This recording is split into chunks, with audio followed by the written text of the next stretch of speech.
Il faut se dire que moi j'ai connu les foils, il était en train de les fabriquer dans le salon, il séchait dans la cuisine. Le four pour faire les pizzas, en fait on faisait les ailes de foil.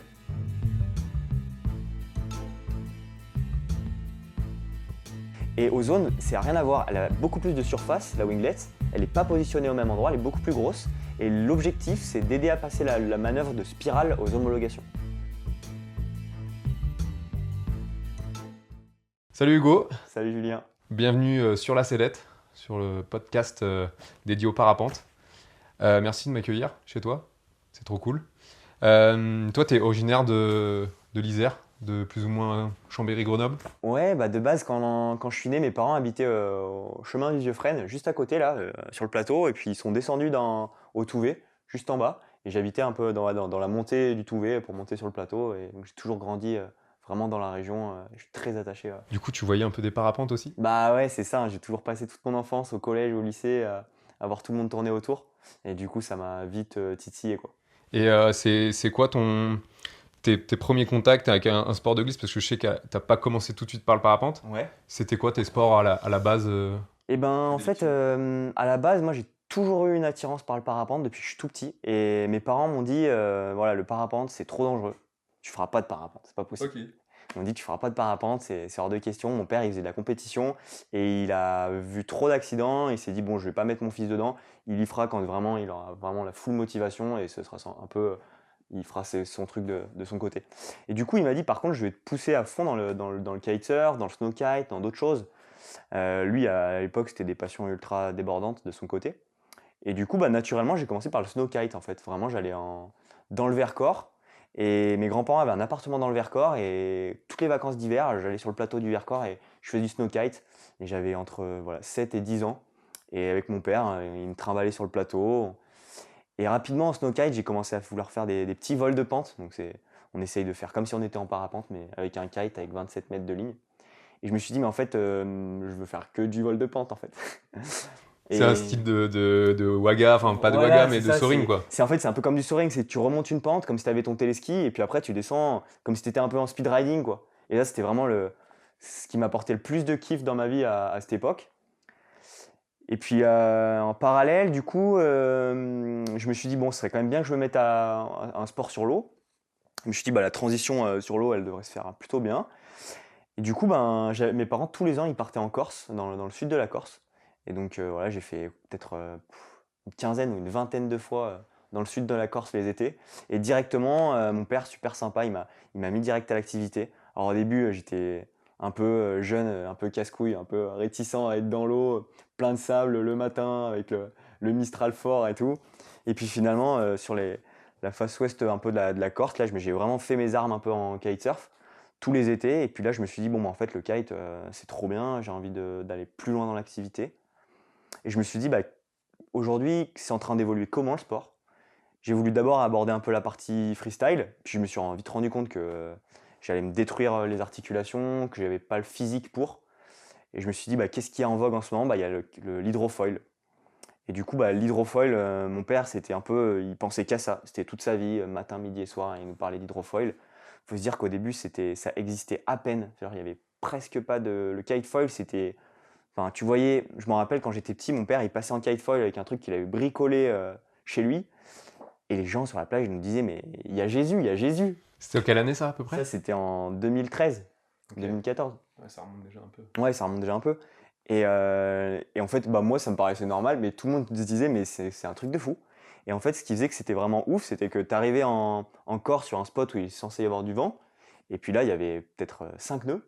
5 nœuds, ça fait 8 km/h de vent. Et puis là, c'était le seul à naviguer. Et tout le monde attendait sur la plage toute la journée. Et les gens, ils étaient comme des dingues. Ils se disaient, mais c'est quoi ce machin? Et du coup, moi, ça m'a travaillé. Je me suis dit, bon, le foil, je vais m'y mettre direct.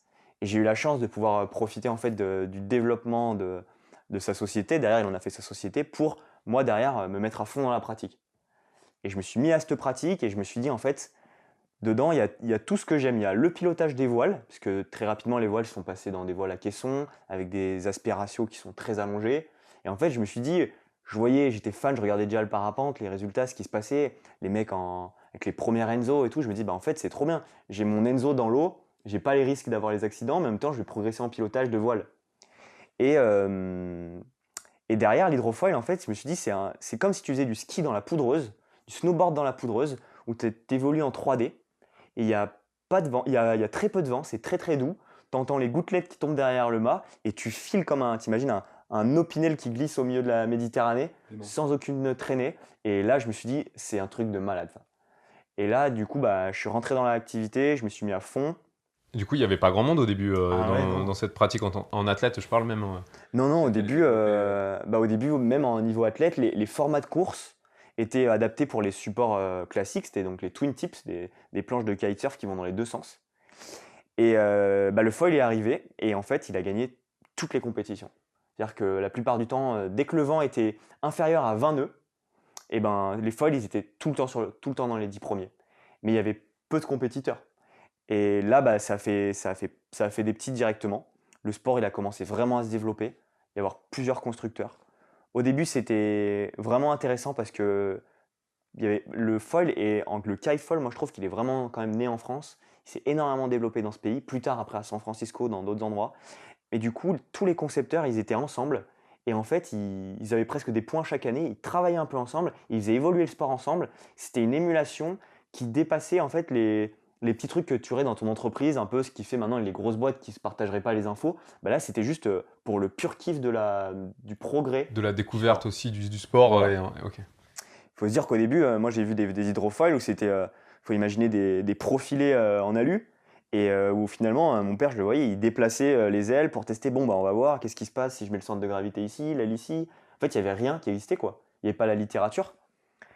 Et puis voilà, ça a pris et le kitefoil pour moi, mon père il m'a toujours dit ça, mais c'est la troisième révolution des sports de glisse qu'il y a eu dans le monde. C'est qu'il y a eu au début il y a eu la planche à voile, le windsurf, je pense que c'était dans les années 70.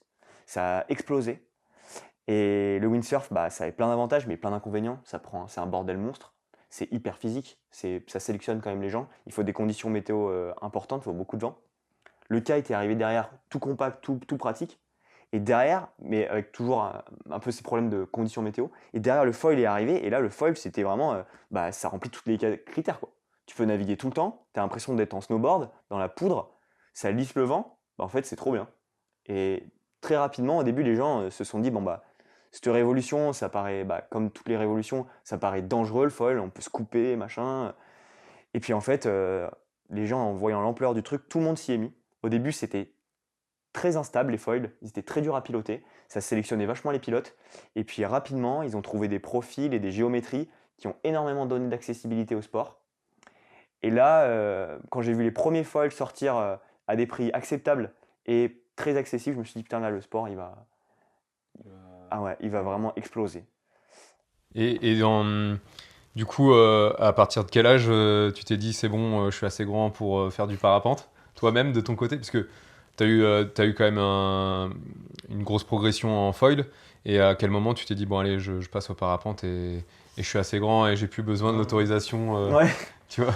Et ben en fait, au début, ce que j'ai fait, c'est que bah, je m'étais mis à fond dans les compètes de kite et ça faisait vadrouiller un peu partout autour du. Enfin, je faisais des heures et des heures de bagnole pour aller faire les compètes un peu partout en France. Et j'étais arrivé à un niveau où j'étais satisfait de ce que j'avais fait en junior, j'ai fait des trucs sympas et je me suis dit, ben là maintenant, si je veux vraiment progresser dans le kitefoil, il faut que je dédie toute ma vie. Et aujourd'hui, bah, des potes avec qui on traînait, ben, ils étaient aux Jeux Olympiques, ils sont percés, c'est trop cool. Et moi, je me suis dit, bah, en fait, ce qui me drivait depuis que je suis tout petit et je me dis, putain, je veux faire du parapente, j'ai toujours eu ça dans ma tête. Je suis revenu à ça et mon père, toujours pas envie que je fasse du parapente, hein, ça n'avait pas changé. Mais il a été un peu filou parce qu'il m'a quand même fait faire du gonflage, il m'a juste donné la drogue, il m'a dit, t'en feras pas, quoi. Donc très. Mais parce que je pense que ça le démangeait aussi, il savait que j'allais aimer. Je me suis un peu mis en autodidacte en fait au parapente. Et puis j'ai eu de la chance d'être bien entouré en fait sur le plateau. Ben finalement il y a plein de bons conseils, il y a plein de gens qui ont énormément de background et j'ai pu avoir passé énormément de temps, des week-ends complets à discuter avec des gars qui m'ont transféré de l'information. Et surtout avec Alain Didier. Alain Didier, le gourou De Saint-Hilaire. de Saint-Hilaire. Je vais l'avoir aussi sur le podcast. Voilà, bah, Alain. trop bien. Et je pense que voilà, lui, il a vraiment. Bah, c'est sûr qu'il n'est pas intéressé par l'argent, hein. Il a un dévouement total et il est hyper soucieux d'amener les gens d'un point A à un point B, de les amener dans l'activité. Des méthodes pédagogiques qui peuvent paraître à l'inverse de tout ce qui pourrait exister, Ouais. mais qui, force est de constater, fonctionne avec certaines personnes, voilà. Complètement. Voilà. Complètement. Et du coup, est-ce que tu as senti que toutes ces années de kite t'ont aidé pour le parapente au niveau de la voile ou pas spécialement? On fait souvent le lien, mais en Ouais, fait, ouais. Alors, je pense que ce qui m'a le plus aidé dans le kite, c'est les voiles à caisson qui sont très allongées, qui se rapprochent énormément en fait d'une Mantra 6 ou de maintenant des Enzo. Et en fait, ça te permet de gérer plein de choses, bien sentir les tempos, la voile avant qu'elle fasse une frontale, sentir un petit peu les points de décrochage, être à l'aise avec beaucoup d'allongement, être à l'aise avec enlever des cravates, mais sans conséquence, c'est au-dessus de l'eau, c'est presque du jeu. Et du coup, moi, quand je suis arrivé dans le parapente, que j'ai pris une voile, une petite baie, je me suis dit, mais c'est quoi ce bateau, quoi? Genre, ce truc, j'ai l'impression d'avoir un cube au-dessus de la tête. Et puis pareil, mes potes qui faisaient du kite, eux, ils étaient complètement, ils se sont dit, on avait ça, c'est équivalent à telle voile dans le parapente, on prend cette voile, on prend une Enzo, on va à la dune, et ils ont fait le transfert comme ça, mais sans se rendre compte de des différences qu'il y a quand tu es en montagne, et c'est pas la mer. Mais ça m'a énormément aidé, je pense, pour me dire que voilà, le matos, je l'avais déjà pris en main, en fait, sans m'en rendre compte, sans que c'était en parapente, mais j'ai fait énormément de parallèles. Et je pense que ça m'a aidé voilà, derrière à être à l'aise sur beaucoup de types de voiles, je pense. complètement, c'est sûr que ça doit aider. Et dans ta progression, tu arriverais à donner des moments clés jusqu'à aujourd'hui. Est-ce que tu as eu des moments où tu te dirais, ah bah ça, je le referai pas comme ça tu vois, Ouais. de ton passé de parapentiste jusqu'à aujourd'hui, est-ce qu'il y a des choses que tu referais différemment Je pense que moi, il y a des choses que je ferais différemment. À mon avis, j'ai- j'avais un peu trop d'énergie quand j'ai voulu commencer l'activité et j'ai voulu le prendre en fait à fond. Comme imaginons un mec qui se met au triathlon. Ils se disent, bon, triathlon, 5 entraînements par semaine, je peux pousser comme un malade, voilà. Et là, j'ai mis du temps à me rendre compte des limites de l'activité. Je pense qu'aussi quand tu es jeune, tu vois, tu as à peine 18 ans, tu as 16-17 ans, tu te mets au parapente, en fait, toi-même, tu as des choses à te prouver dans ta personnalité. Ton cerveau, il n'est pas mature. Du coup, tu te rends pas forcément compte des risques que tu prends. Et je pense que beaucoup de fois, je me suis pas rendu compte des risques que je prends, que j'ai pris. Par contre, ça m'a amené en fait j'ai tout de suite déverrouillé le potentiel un peu de cross dans la région. Je me suis tout de suite bien baladé, senti à l'aise. Mais je pense que j'ai quand même un peu grillé les étapes. Changé de voile trop rapidement. Voilà, je me suis fait quand même plusieurs frayeurs où je me suis dit là, j'aurais pu vraiment. Bon, c'était pas loin de passer y en aller pif, plus quoi. cool, quoi, Ouais. avec un petit joker? Voilà, quelques jokers Quelques non jokers. négligeables. Ouais. Ok. Eh ben, tu nous as parlé du coup déjà un peu de la société de ton père. Est-ce que du coup, tu peux nous en dire un peu plus sur le début? Est-ce que toi, tu as travaillé un peu en collaboration avec ton père? Parce que là, aujourd'hui, tu Ouais. es ingénieur. Donc là, tu étais chez Super il y a pas si longtemps que ça, pour le parapente. Est-ce que ça t'a aidé de voir ton père construire cette société Alpine Foil? Est-ce que c'est ça qui t'a donné envie de devenir ingénieur, par exemple?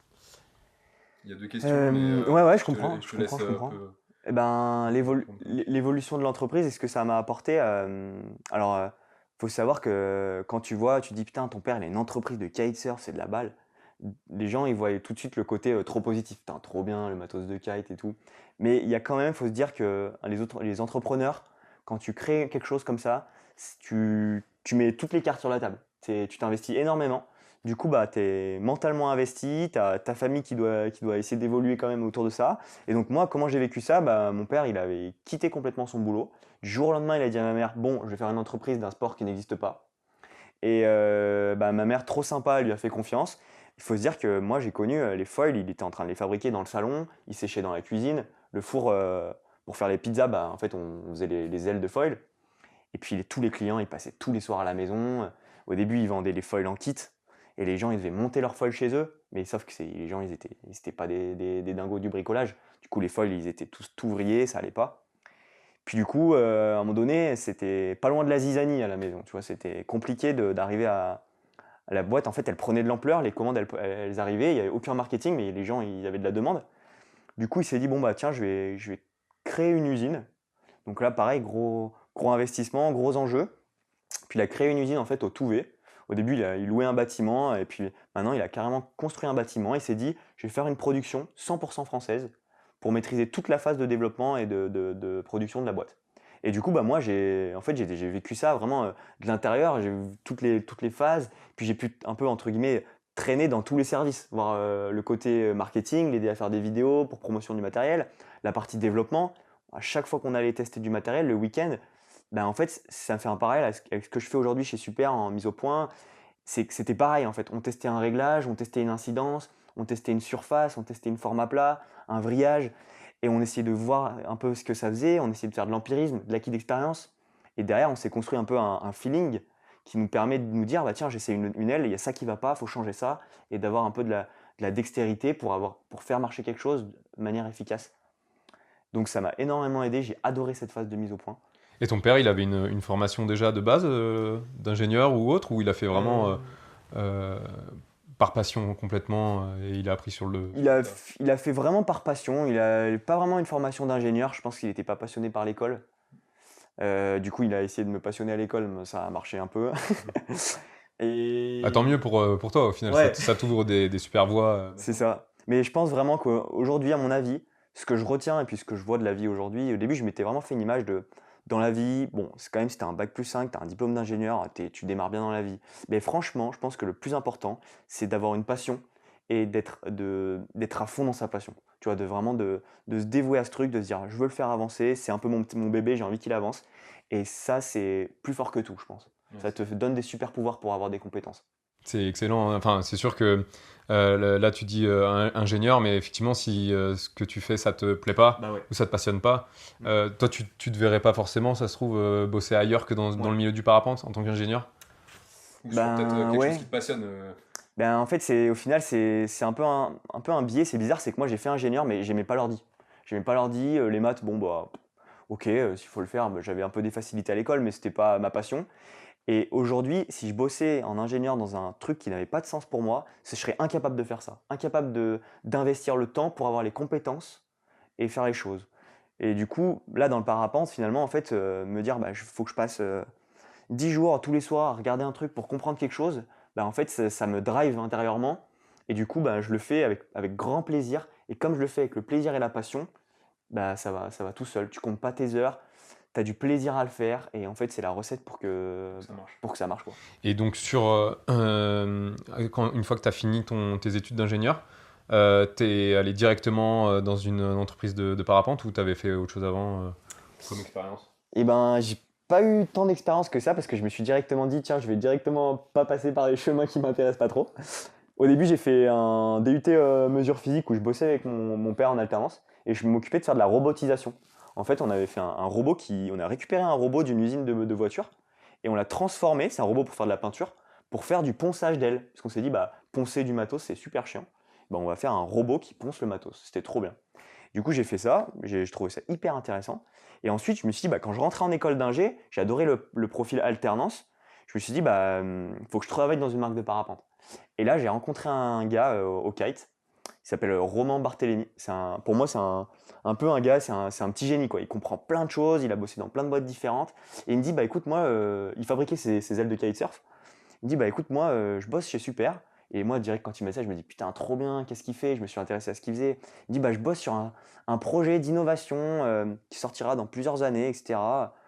Et du coup, moi, j'ai essayé de lui sortir les verres du nez, mais en fait, c'était un projet un peu secret en interne chez Super. Et à force d'un peu de le harceler et de un peu, entre guillemets, forcer le destin pour aller chez Super, tu vois, un peu, être un peu insistant, mais ils ont fini par me dire, bon, bah, allez, on va le prendre. Ok, c'est là que ça a commencé l'aventure avec Super. Voilà, exactement. Et tu parles de projet secret. Est-ce que toi, tu peux nous parler d'un projet que tu as eu, parce que je suppose que tu en as eu plusieurs, mais d'un projet que tu as eu, que t'as drivé un peu ou pas, que ce soit avec l'équipe Super, mais est-ce que tu as un petit truc à nous donner Ouais, carrément. Bah, en fait, juste pour ce projet secret, en fait, c'est un projet d'innovation où dedans, je faisais surtout du logiciel, de la programmation, mais c'est des projets qui vont sortir dans quelques années. Et après, moi, je me suis dit, finalement, ce qui m'intéresse le plus, c'est de me rapprocher vraiment de la partie voile. C'est vraiment ce qui m'intéresse le plus. Et chez Super, ce qu'il y a de bien, c'est que c'est une boîte qui est très familiale, où finalement, tous les services discutent ensemble. Tu vois, la partie voile se challenge avec les sellettes, on s'échange le matériel, c'est hyper bienveillant. Et donc moi, je me suis dit, j'ai essayé de me téléporter petit à petit dans le service des voiles, en essayant de faire ma place. Pas toujours facile, c'est des métiers où bah, les gens sont hyper attachés à leur position dans la boîte, du coup, bah, faut essayer de se frayer un peu le chemin. Et du coup, ben, petit à petit, j'ai essayé de grandir au sein de ce bureau d'études voile, de participer à plusieurs projets, et j'ai appris énormément de choses. Énormément de choses, avec notamment un collègue qui s'appelle Grégoire Lombardi, qui lui était un très bon pilote, qui fait la Coupe du Monde, tout ça, qui était spécialisé dans l'homologation, dans les manœuvres. Et en fait, à nous deux, on est devenus hyper potes, hyper fusionnels dans le boulot. Et on s'est dit, bah, on s'est monté notre base de données de connaissances à nous deux. En fait, on a eu l'impression de refaire ce que je faisais dans le foil, avec bah, comprendre qu'est-ce qui se passe quand on change une incidence, bah, dans les voiles. Bricoler, bidouiller, bah, on fait ça, on ressent ça, et se poser des questions. Des fois, on s'appelait le soir à 22h. Ah ouais, mais attends, j'ai réfléchi pour le problème qu'on a. Si on tend la bande ici, qu'est-ce qui va se passer? Et du coup, le lendemain au boulot, on est arrivé, même pas le café, on changeait un truc, on essayait de comprendre. Et voilà. C'est la passion, quoi. Ouais, c'était la passion, vraiment, c'est trop bien. Franchement, j'ai adoré cette phase-là et j'ai appris énormément de choses. Et pour te parler d'un projet en particulier, peut-être si ça t'intéresse de voir un peu comment c'est. Ouais, moi, si t'as... bah, on se demande toujours, par exemple, pour homologuer une voile, et je sais que tu me l'avais déjà raconté une fois, Ouais. et si tu arriverais à nous décrire un peu le process, Ouais. juste de l'homologation, ça peut être Ouais. sympa, ou que ce soit pour un parachute de secours ou pour un parachute voile. Ouais. pour une voile, ouais. Ok. Ben, pour te décrire le processus, je pense que c'est intéressant de voir un petit peu dans l'ensemble. Là, dernièrement, le projet qui est sorti chez Super, c'est Léona 4, c'est la voile école. Comment ça se passe? Nous, ça se passe, c'est d'abord, tous les commerciaux, ils font des retours. Ils disent, bon, bah, ok, bah, sur Léona 3, il y avait ça qui allait pas. Les problèmes, c'était, bah, il n'y a pas assez de débattement à la commande. La voile, quand elle vieillit, elle gonfle moins bien. Elle a des plis sur la voilure. Ok, bon, bah, maintenant, débrouillez-vous pour améliorer ça. Et du coup, bah, le concepteur principal, c'est Pierre Ivalois, donc qui a drivé un peu les idées principales. Nous, on était autour pour essayer voilà, de cohabiter dans ce bureau d'études voile pour créer un peu tout ça.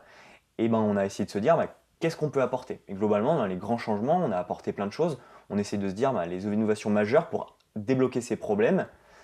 Donc ça va être, bah, par exemple, on a changé complètement la voûte. On s'est dit, bah, on va faire une voûte plus prononcée pour augmenter les tensions dans la structure interne, pour avoir déjà une voile où, bah, en augmentant les tensions, on va avoir un état de surface qui va être plus proche, plus de pression dans la voile, plus propre, pardon. Dans les fermetures asymétriques, on va avoir une voile qui va moins tourner, donc on a quelque chose d'intéressant.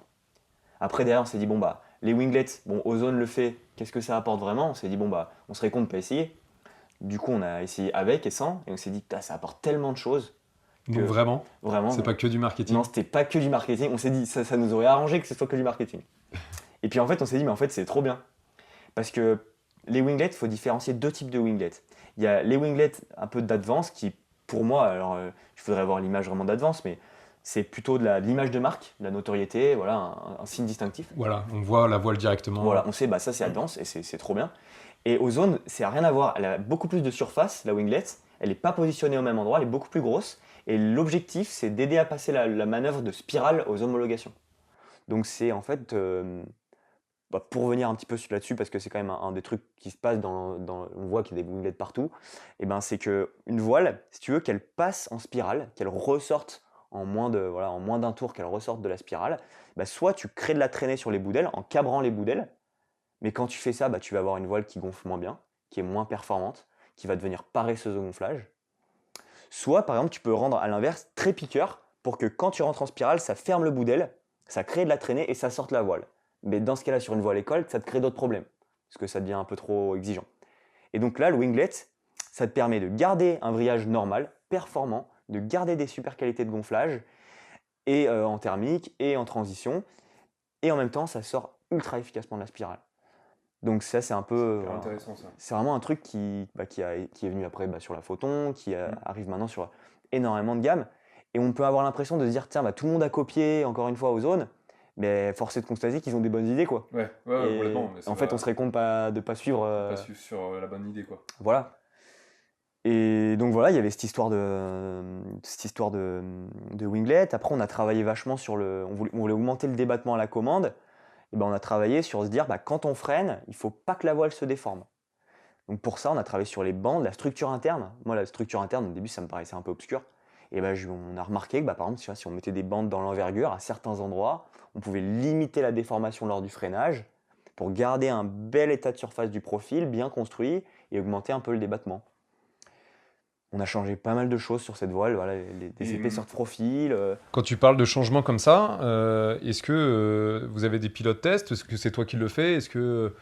Comment ça se passe pour... Parce que tu dis, ouais, on s'appelle le soir, on fait le petit changement, mais est-ce que c'est toi qui vas le tester ou c'est quelqu'un d'autre qui te fait le retour? Alors, il faut différencier deux choses, c'est la mise au point du design principal. Tu as le design principal où c'est vraiment le designer principal qui dessine tout sur l'ordi, qui dit bon bah voilà la voile elle est comme ça. Et ensuite la mise au point c'est comment je tire sur le suspentage, comment je travaille un peu sur une bande de tension ou quoi pour améliorer. Donc, moi ça c'était plutôt ce que je faisais avec mon collègue. Et ben quand c'est un gros changement, soit c'est un petit changement qu'on peut faire en bidouillant, en bricolant un truc au moins cher en fait. Et ben là on le teste nous directement, on le fait la modif le soir et le lendemain on reteste. Ou soit, on se dit, bon, bah là, la modif, elle est trop importante, il faut faire un nouveau proto. Dans ce cas-là, on demande un nouveau budget, on fait un nouveau proto, on le fait évoluer. Et c'est comme ça que petit à petit, on arrive à maturité sur le produit, quoi. Mais en tout cas, on a toujours testé les produits à trois, les trois personnes du bureau d'études voile, avec une personne qui était vraiment spécialisée pour la partie homologation, qui est cruciale sur ce genre de voile. Et en fait, finalement, moi, j'apportais plutôt l'agrément de vol, comment une personne normale va utiliser le produit. Et du coup, et à nous deux, en fait, on se complétait, on se disait, bon, bah voilà, pour l'agrément, peut-être que là, ça change ça, ça apporte ça, les exercices que vont faire les élèves en école, ça va être cela, comment ça va réagir. Et derrière, trouver le compromis. C'est jamais facile, c'est impossible que tout le monde soit satisfait du produit parce qu'il y a toujours une personnalité, un truc qu'on a choisi. Par exemple, sur cette aile, un peu un paradoxe, c'est qu'en mettant les winglets, avec cette voûte-là, on a énormément stabilisé le roulis. Alors du coup, ce qui est trop bien, c'est qu'il n'y a pas un élève qui arrive avec du roulis à latéraux, donc trop bien. Par contre, il n'y a pas un élève qui arrive à faire du roulis en exercice. Ouais, c'est pas de fun quoi. Enfin, Voilà, c'est différent. Mais c'est la voile sécu, du coup. Voilà, c'est un compromis aussi, c'est des histoires de compromis. C'est un choix, il faut tout sur le marché en fait. Ouais. Voilà. Est-ce que tu as déjà vécu une homologation? Est-ce que tu es déjà allé voir, toi en tant que ingénieur chez Super, être face à quelqu'un qui va faire ton homologation de voile? Ouais. Et ça nous m'est arrivé régulièrement. En fait, j'ai accompagné le pilote test sur le lieu d'essai qui c'est à Sonchaux. Et lui, il fait des manœuvres de pré-test. Nous, après, on bidouille ensemble, on explique, on parle avec le designer, il nous donne des conseils, voilà. Et puis derrière, on a pu énormément échanger avec Claude Turner, qui est un peu, pour moi, un peu la légende de l'homologation, quoi. Il te prend une voile, il fait une frontale, il te dit bon le vrillage il est comme ça, c'est ça le problème. Ouais, donc en fait il y a vraiment une relation, c'est pas juste la police quoi, c'est vraiment c'est des gars qui sont c'est bienveillant, c'est ça que je trouve intéressant aussi. Ce qu'il faut dire c'est que l'homologation, ils font au mieux pour avoir quelque chose qui rentre dans le cadre, qui soit équitable pour tout le monde. Ce qu'il y a de bien c'est que c'est à la Suisse, personne n'est avantagé, tout le monde est à la même enseigne et c'est très juste. Donc moi j'ai vraiment apprécié cette méthode de fonctionnement à la Suisse là. Par contre, ce qu'il faut se dire, c'est que donc comment on voit le truc, il y a 23 manœuvres d'homologation, diverses et variées, il y a plein de choses différentes. Et puis après, il y a des résultats avec des lettres, etc. Mais surtout, ce qu'il faut se dire, c'est que ce mec-là, justement, il nous dit détachez-vous des 23 manœuvres et faites-en beaucoup plus pour aller plus loin, pour vraiment vous dire, les gars, ils vont se mettre dans ces situations-là. Nous, on teste dans de l'aérologie laboratoire, il n'y a pas de vent, on fait des manœuvres normées. Allez faire d'autres choses, allez vous mettre sous le vent, allez tester des trucs différents. Voilà. C'est intéressant de savoir qu'en fait, même eux, ils dépassent ce qu'ils ont mis en acquis, aller faire autre chose, quoi. Ça veut dire aller mettre la voile dans tout et n'importe quoi. Exactement. C'est hyper intéressant. Et en fait, moi aujourd'hui, quand je vois les homologations des voiles, d'un nom de plus la casquette moniteur, quand je vois quelqu'un me dire « Ah mais je vais pas prendre cette C, ah mais c'est une D, c'est beaucoup plus qu'une C », en fait ce qu'il faut dire c'est qu'il faut quand même prendre du recul, se détacher de ça. Et il y a des voiles qui par exemple vont être homologuées D, mais vont avoir un comportement ultra sain dans la vraie vie en fait, et dans ce qu'on va lui demander. Avec par exemple un débattement qui est très important, ça va tolérer vraiment beaucoup plus d'avoir les mains sous les fesses, ça va être un profil qui va être très stable, qui va presque jamais fermer, ça va être parfait pour la vraie vie. Et à contrario, tu vas avoir des voiles qui répondent super bien à la norme, mais qui ferment trop facilement, qui n'ont pas trop de débattement, qui dans la vie réelle sont moins bien, enfin sont moins accessibles. Et donc, mais malgré qu'elles aient une catégorie inférieure. Donc il faut vraiment se méfier. Se renseigner, tu conseilles de vraiment se renseigner auprès de de gens qui ont déjà testé l'aile ou même Voilà. Se faire des avis, ou même soit si on peut arriver à faire un sieve avec, c'est trop bien, mais en fait, des fois, de se détacher de si je suis bien sous une voile, que j'ai pu faire un sieve avec, j'ai pu me rendre compte des débattements, etc. Ben, pas forcément rester buté sur la catégorie. Ça veut dire des choses, ça défriche tout, mais c'est pas C'est pas le comportement pile poil de voilà. l'aile, quoi. C'est C'est juste, pas... voilà, eux, ils ont répondu à voilà, à un cadre, et c'est parfaitement exécuté, mais par contre, c'est forcé de constater que dans la vie réelle, ça se passe pas forcément comme ça, quoi. Ok. Mais voilà, en tout cas, les homologations, c'est ultra intéressant. Voilà, ce qu'on dit, c'est comment ça se passe. C'est le pilote test, lui, il dit, bah, moi, je pense que mon produit, il est prêt. Il le donne aux gens qui sont des personnes certifiées pour pouvoir faire le test. Et ces personnes-là bah, ont une procédure, ça s'appelle une procédure. Ils font la procédure PTV mini, PTV max, parfois une confirmation à un autre poids. Et ils te donnent une lettre. Et c'est intransigeant, c'est-à-dire que si ça passe pas, ça passe pas. Même si c'est ton pote, même s'il a envie que ça passe, ben voilà. Et nous, c'est à nous derrière de refaire une boucle de Tu développement. retournes et du coup, ça Exact- repart dans le cycle. Voilà. Rebosse. Exactement. Ok. Voilà. Un peu frustrant parfois, Ouais, mais bon, complètement. c'est bien parce que ça fait un garde-fou. Et sinon, je pense que s'il n'y avait pas ça, ce serait carnage. Vraiment, il y aurait des choses. Les marques pourraient faire des choses Bah oui, oui, c'est sûr. limitées. Aujourd'hui, j'ai l'impression que dans le parapente, enfin, c'est pas une impression, c'est le niveau d'investissement dans la R&D entre les marques est totalement différent. Chacun a une vision différente du développement d'un parapente. Mais pourtant, il va vraiment y avoir des humains qui vont voler avec. Et du coup, ça permet vraiment de filtrer et de ne pas passer à côté de certaines choses, voilà, et d'éviter de mettre sur le marché des choses qui, pour le coup, mettraient vraiment en danger des gens, quoi. Et du coup, là, on a vachement parlé de ton taf, de ton boulot chez Super. Là, tu as une occasion aussi tu m'avais dit d'aller du coup chez Air Design. Qu'est-ce que tu vas y faire chez Air Design et est-ce que tu peux nous en parler déjà ou... Ouais, ouais, je peux vous en parler. Alors en fait, moi, chez Super, c'était une aventure de ouf. Ça se passait super bien. Et bah, Air Design, un peu plus ou moins grâce à Nicolas Cochet ou quoi, j'ai pu être en contact avec eux.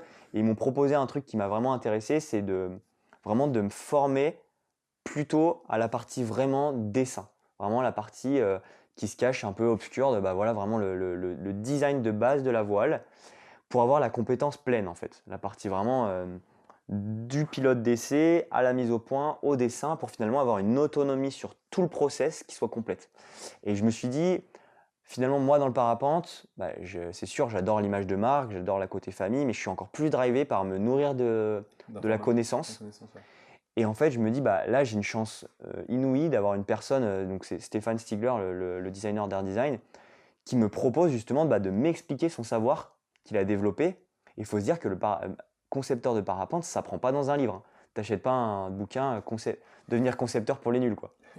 Et donc là, ça te permet d'avancer hyper vite, de récupérer des conclusions qu'il a fait qui lui ont coûté bah, des milliers d'euros, plein de protos, et d'avoir accès à ça, quoi. Ah, c'est comme si on donnait justement ce bouquin, Exactement. mais que il y en avait qu'un seul, quoi. Il y a qu'un seul bouquin, il faut Voilà. l'avoir. Et exactement. Et du coup, c'est trop bien. Après, chaque designer a sa manière de faire. Et je vais pouvoir un peu mettre en parallèle ce que j'ai appris avec lui, ce qu'il va me transmettre, des visions différentes, de concepteurs différents, pour après bah, voilà, faire ma sauce et évoluer dedans. Je te souhaite tout le bonheur possible pour cette aventure-là. Et tu parlais tout à l'heure, je t'ai même pas félicité pour ton monitorat, parce que tu es moniteur aussi de parapente là depuis une semaine, même pas. Bah, il me reste plus que le projet à valider, mais Ah en oui, tout cas, la t'as partie, ok. la partie PEDA et Sécu, c'est bon. Donc tu as encore une corde à ton arc en plus. Je voulais juste qu'on revienne un peu sur le futur du développement au niveau des voiles perf.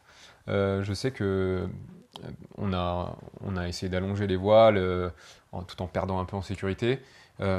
Aujourd'hui, toi, tu vois comment ce ratio sécurité et perf dans un ensemble d'aujourd'hui, d'hier, jusqu'à dans 10 ans? Et ben, je pense que c'est ultra, ultra intéressant. J'ai vachement suivi ça de près. Au début, bah, on a été sur des parapentes. On s'est dit, bah, pour la performance, il faut beaucoup d'allongement. Parce que finalement, c'est un des facteurs les plus. C'est comme sur les planeurs, hein, c'est le truc le plus facile, le paramètre le plus facile à changer, et hop, ça va amener de la performance. Donc, augmenter l'allongement, avoir une voûte le plus plate possible, donc la forme de la voile qui soit le plus plat possible, pour que tous les vecteurs nous poussent vers le haut, qu'il n'y ait pas de traînée. Donc, au début, c'était un peu ça. Mais le problème, c'est que quand on n'a pas de voûte, on n'a pas de tension dans la structure interne. Et puis avec l'allongement qu'on a, en fait, quand on se prend une fermeture, on prend des énormes cravates. Et puis pour tenir une voûte très plate, on a un cône de suspentage qui est immense et on est hyper loin sous la voile. Donc on a plein d'autres problèmes en fait. On a cranté sur quelque part, mais on a découvert d'autres problèmes. Donc ça, c'était un peu, j'ai l'impression, ma vision des voiles performance il y a une bonne dizaine d'années, je pense. Ouais. Même plus. Après, j'ai l'impression que ça a vachement bossé sur le suspentage, vraiment épurer au max le suspentage, rigidifier les profils, avec les joncs sur toute l'envergure, avec l'arrivée du Shark Nose, qui a vraiment tout changé sur la stabilité des voiles à haute vitesse, et voilà, la tolérance qu'elles vont avoir aux fermetures.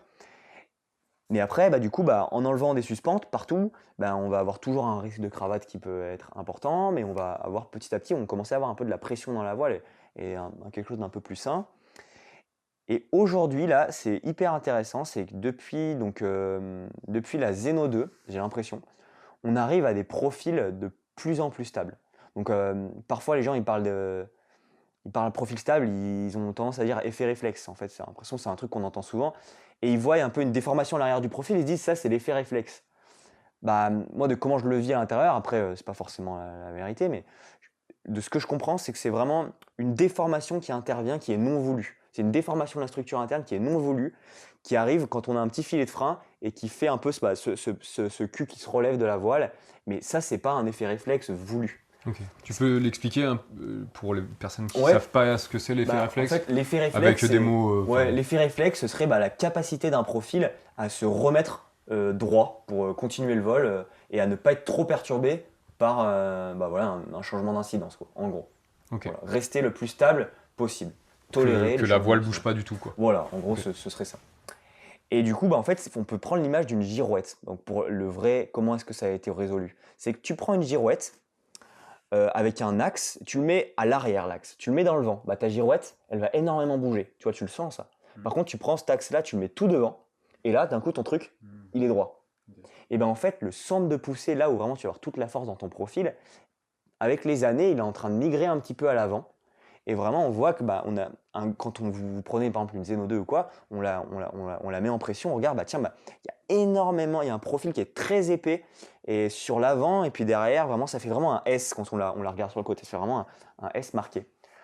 Et donc, pour moi, c'est ça un peu l'effet réflexe. C'est vraiment c'est l'émergence des profils stables aujourd'hui qui apporte énormément au parapente. Enfin, moi, perso, je m'intéresse énormément à ça. Et aujourd'hui, les profils stables, ça permet d'aller beaucoup plus vite. C'est des profils qui sont plus épais et donc qui tolèrent aussi mieux d'avoir moins de suspentes parce qu'ils sont d'eux-mêmes un peu plus rigides, qui vont tolérer mieux les faibles incidences et qui vont permettre de repousser les limites un peu en vitesse max des voiles.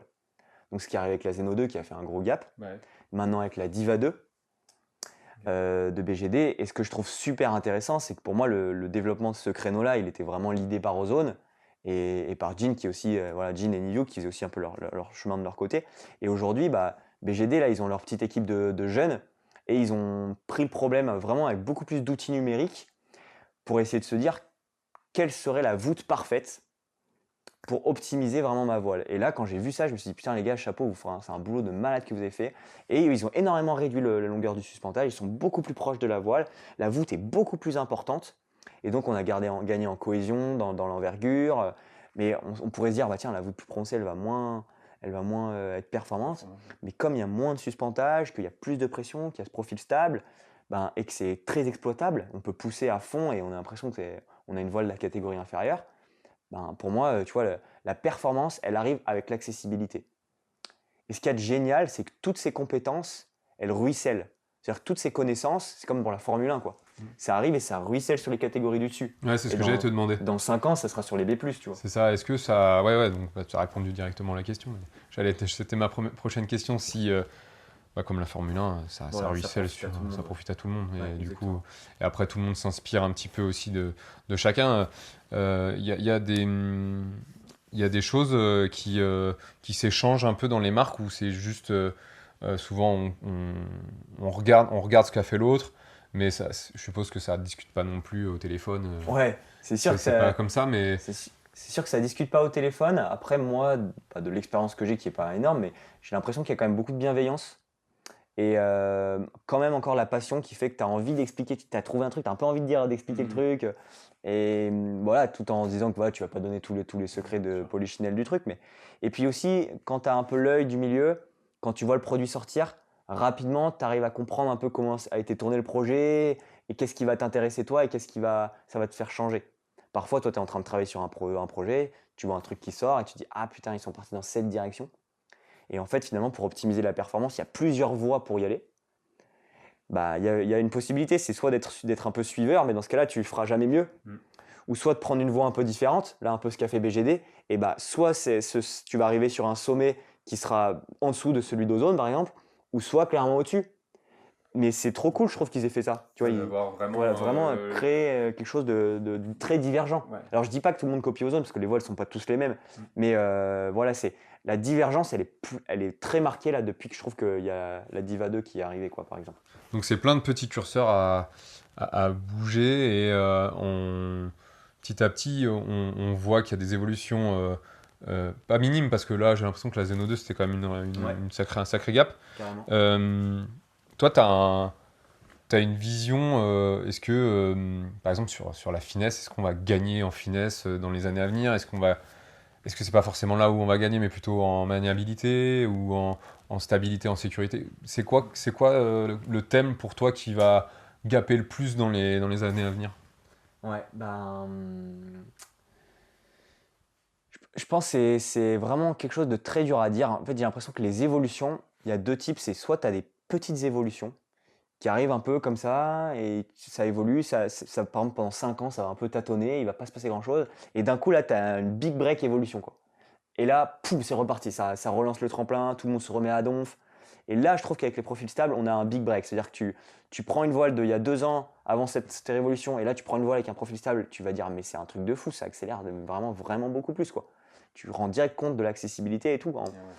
Et aujourd'hui, pour moi, qu'est-ce qui va être amené?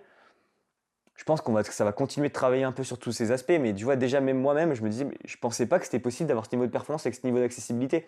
Et je me dis, mais c'est. Déjà là, je trouve que c'est du hack, c'est de la triche, quoi. Ça n'a rien à voir avec ce qui existait avant.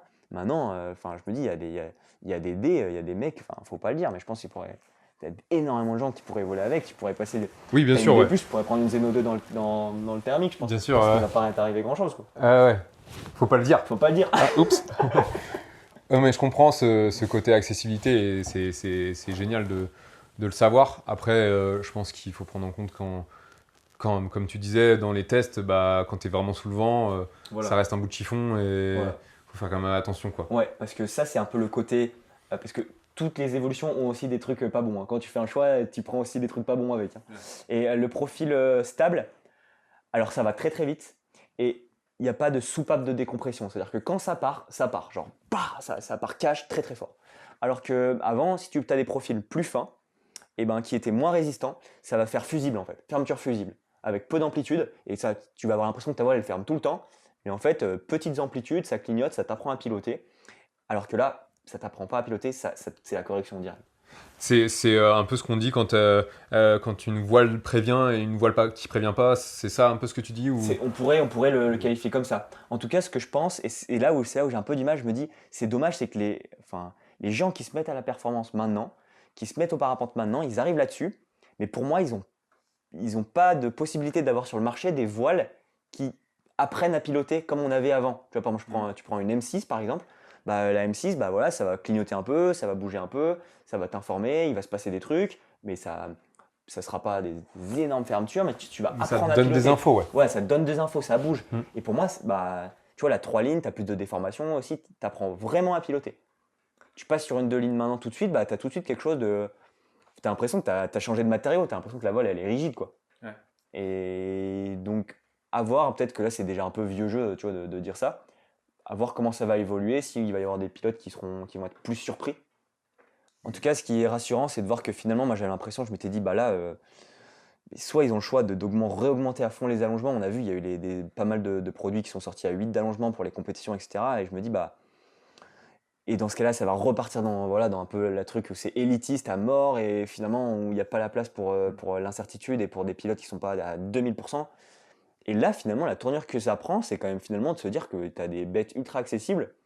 tu développes plus l'analyse du pilote et le fait que il peut pousser à bloc et que c'est safe. Et je trouve que c'est cool la tournure que ça prend. Ouais. Et ça Puis va apporter beaucoup de choses. commercialement, c'est beaucoup plus intéressant pour les marques aussi Grave. d'essayer d'élargir au maximum. Parce que si tu t'intéresses qu'aux pilotes de compète et de performance, c'est pas non plus ce qu'il y a en majorité dans le parapente. Ouais. Et par contre, si ça peut, comme tu dis, découler sur des B+, vraiment encore plus perf, mais encore plus sécu, du coup, c'est tout bénef, quoi.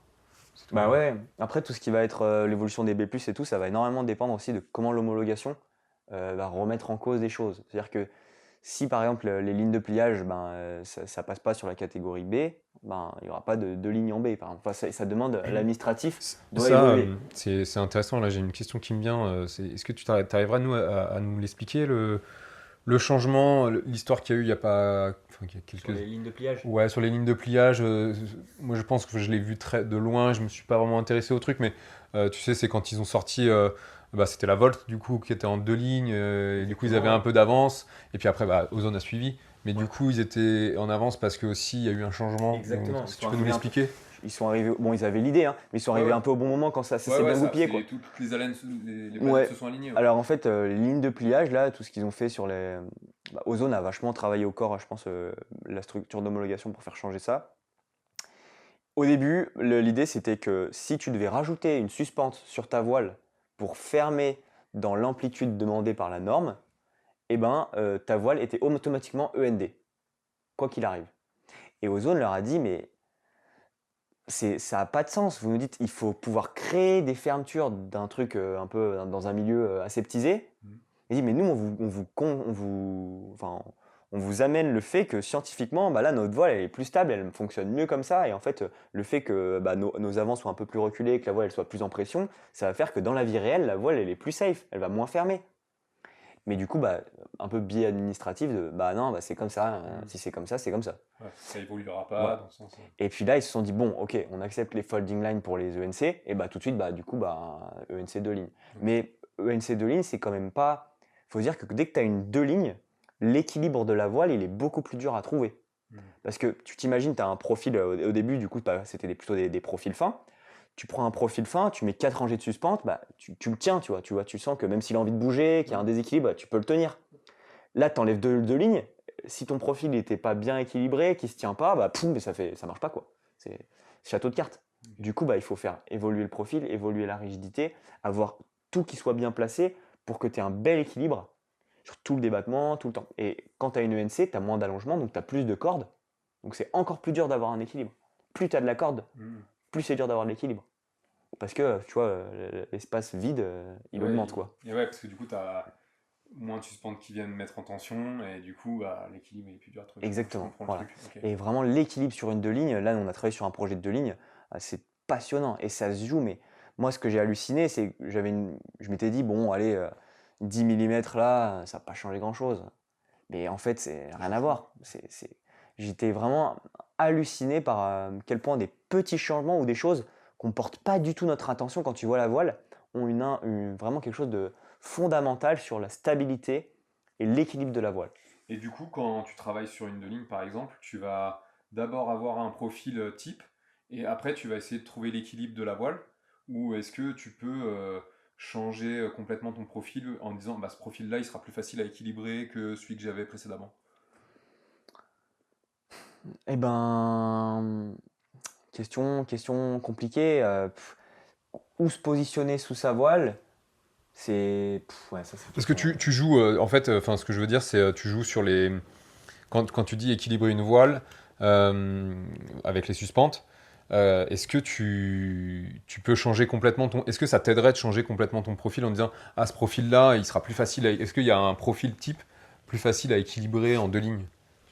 Je sais pas si Par exemple, tu parlais de la corde, tu vois, si tu mets. C'est sûr que, à mon avis. Enfin, ça, là, j'arrive avec des suppositions. Hein, là. Ouais. C'est que tout ce que tu vas. Plus tu as un profil qui va être rigide, pour moi, épais, qui pousse fort, qui a des watts, en fait, tu vois, qui a la puissance, plus ça va être un peu facile à équilibrer parce lui-même, il est rigide. Okay. Alors que si tu vas avoir quelque chose de fin, tu vois, comme on avait avant, on pensait, faire un profil fin et tout. Et en fait, on voit que les profils, ils ont fait qu'augmenter parce que justement, ils ne se tenaient pas. Et l'équilibre, pour moi, en fait, ce que je l'entends par équilibre, c'est plein d'autres choses. Ça va être comment ça va se passer quand je vais perdre le vol, comment ça va revoler, est-ce que la voile, elle est vraiment saine, en fait. Ok. Et ça, c'est vraiment quelque chose, ça prend un temps fou. Finalement, t'arrives, t'as un proto, tu dis putain, la performance, c'est dément. Tu dis le virage, c'est dément. Et là, tu commences à faire des décros, des frontales, tu dis putain, l'équilibre, ça va pas. Les frontales, elles revolent pas, elles font des parachutales, les décros, ça marche pas, ça revole pas ce qu'on veut. Et du coup, bah, tu dis bon, bah, on va devoir perdre un peu de ça pour gagner un peu Du là. compromis. Et au final, ce qui est dur, c'est que le marketing, eux, tu leur as vendu que tu allais faire ça, quoi. Et en fait, bah, petit à petit, tu te rends compte que tu fais ce que tu peux, que le parapente, c'est vraiment de l'empirisme encore, Mhm. que la partie numérique, on imagine que le parapente, c'est un truc que des ingénieurs qui font des calculs, c'est la soufflerie. Mais alors, moi, j'ai pas une image de tout le milieu, mais pour moi, c'est faux, quoi. Mm. C'est 80% d'empirisme. De ce que j'ai vu, C'est hyper intéressant ça. c'est pour ça que pour moi, tu vois, le savoir-faire des gens, pour moi, quelqu'un qui a un gros savoir-faire, c'est quelqu'un qui a fait plein de protos, qui a testé plein de choses et s'est rendu compte de ce qui marchait pas. Qui a enregistré, Voilà. comme quelqu'un qui a enregistré ses Voilà. vols, hop, dans la tête. Exactement. Il s'est dit, bon, bah, quand je touche ça, il se passe ça. Et le top, c'est quand cette personne-là peut travailler avec une personne qui a un énorme background scientifique. Et donc, du coup, ça va permettre de un peu créer une symbiose. Si tu n'as que la partie scientifique, bah, tu vas être à l'ouest, en fait. C'est que tu vas apporter des choses, mais Je comprends pas comment mais tu ça comprends vole. pas forcément tout. Les logiciels, ils sont pas capables de tout simuler. Tu vois, t'as pas toutes les variables. Mais la fusion des deux est ultra puissante. Et pour moi, ça, c'est le futur d'un bureau d'études qui fonctionne. C'est vraiment la fusion des deux, de la partie empirique et la partie scientifique. Parce qu'aujourd'hui, il n'y a pas énormément de science, hein. Mm. Voilà, la plupart du temps, bah, on souffle un profil en 2D, on peut regarder bah, quel est son comportement en 2D, mais sur de la 3D, il y a des logiciels paramétriques qui permettent de dessiner ta voile, mais pas vraiment de simuler les tensions, de simuler bah, vraiment de savoir la finesse de ta voile avant de l'avoir fait Ouais, voler. et puis la soufflerie, ça représente pas non plus ce qui se passe en Bah l'air oui. et ce que tu peux prendre dans la tronche, quoi. Surtout que c'est des structures molles. Et là, les ingénieurs, ça va leur parler. C'est que par exemple, SolidWorks, tout ça, bah, c'est de la tôlerie, c'est des trucs durs, Ouais. c'est facile à simuler. C'est depuis le Moyen-Âge qu'il y a Ouais. des trucs durs. Ouais. Alors que là, c'est des trucs mous, il y a un peu des tensions qui se créent, on n'avait pas prévu. Voilà, c'est. Du coup, tu penses qu'il y a quand même un bel avenir d'évolution malgré tout? Ouais, je pense que d'un Parce point que de c'est vue quand même soft, assez jeune, finalement, le parapente. je pense que le logiciel va quand même apporter énormément de choses. Et je pense que finalement, les marques qui ont envie d'apporter des big break évolution mais qui n'investissent pas dans cette partie scientifique peut faire perdre énormément d'argent au début, mais qui en fait, le retour sur investissement peut être vraiment important. Pour moi, c'est aujourd'hui, je pense que le feeling, on arrive à un moment donné où le feeling atteint sa limite Ok. et où la science Faut va prendre apporter des choses. ouais, les mains dans la main quand même. Voilà, vraiment, bah, c'est important, hein, ouais. Ouais. Et les pilotes tests, tu vois, c'est important qu'ils gardent le feeling. Et c'est trop bien, c'est quand à la fin, on va arriver à prévoir avec l'ordi. Tiens, on va dire, bah, ah ouais, bah, je retombe sur ce que tu me disais en termes de pilote test. Ok, bah, notre module, notre manière de travailler, notre process, notre soft, il fonctionne. Et en fait, on va commencer à le développer, on l'enrichit. Il n'y a pas un logiciel qui existe comme ça et qui va marcher avec les parapentes, ça n'existe pas. Ouais, pas encore. Pas encore. Peut-être un Voilà, jour. peut-être un jour. Et sur les matériaux, toi, tu arrives à savoir si ça peut amener des évolutions dans les voiles. Par exemple, on sait que la légèreté, les suspentes de plus en plus fines, peut-être le tissu. Je sais qu'en base, sur les wings, ils ont fait des évolutions énormes sur le tissu. Ça amène aussi des choses qui permettent d'avoir un pilotage vraiment cool. Ouais. Pour le parapente, tu sens que ça va être pareil ou tu sens qu'on arrive un peu à la... C'est Ben, difficile, peut-être en fait, pas ta spécialité. non, mais j'ai quand même, je suis pas mal intéressé à ça quand même. Et les matériaux, c'est sûr que bon, ils ont quand même évolué. Il y a des enjeux pour les choix des matériaux qui sont pas que des enjeux de poids, mais aussi des enjeux économiques, d'approvisionnement, de prod, où ça, les clients ne le voient pas forcément, mais c'est hyper vraiment pris en charge pendant la conception. Ce qui évolue énormément, par contre, c'est le choix de comment est-ce que tu mets ta fibre, l'angle de ta fibre pour répondre à une contrainte. Et si tu arrives à connaître comment sont tes contraintes dans ton parapente, tu peux vraiment mieux placer ta trame. Tu vois, t'as la fibre là où ton tissu, c'est comme le carbone, là où ton tissu, bah, il agit Ok. vraiment. Et ça permet d'avoir un super état de surface. Et ça permet d'épurer les structures internes. C'est-à-dire que tu prends une zeolite, tu regardes dedans, tu as l'impression que il y a des brins de laine de partout, Alors qu'avant, tu prenais une voile, tu dis, bah ok, là c'est lisible, je vois ce qui se passe. Et ben ça, c'est parce que les trous, ils sont au bon endroit, la fibre, elle est au bon endroit, les renforts, il est pile au bon endroit. Et pour moi, c'est plutôt arriver à savoir de comment est-ce qu'on doit répondre aux tensions qu'on a sur notre voile. Et en enlevant de la matière à l'intérieur, ça apporte plein de choses. Sur les voiles écoles, ça apporte un gonflage qui est plus facile. Ça, l'air, il bouge plus dedans. Peut-être que la structure est un peu plus souple. Peut-être que c'est un peu plus agile à la commande. Une voile qui est dure à la commande, parfois on me demande comment tu fais entre une voile qui est dure et légère à la commande, il faut quoi qui change. Ben, en fait, il y a tellement de paramètres, tellement de choses qui peuvent jouer. Tu vois, sur le nombre de suspentes, sur les bandes de tension qu'il y a à l'intérieur, sur comment est ajourée ta structure interne, le type de profil qu'il y a dedans.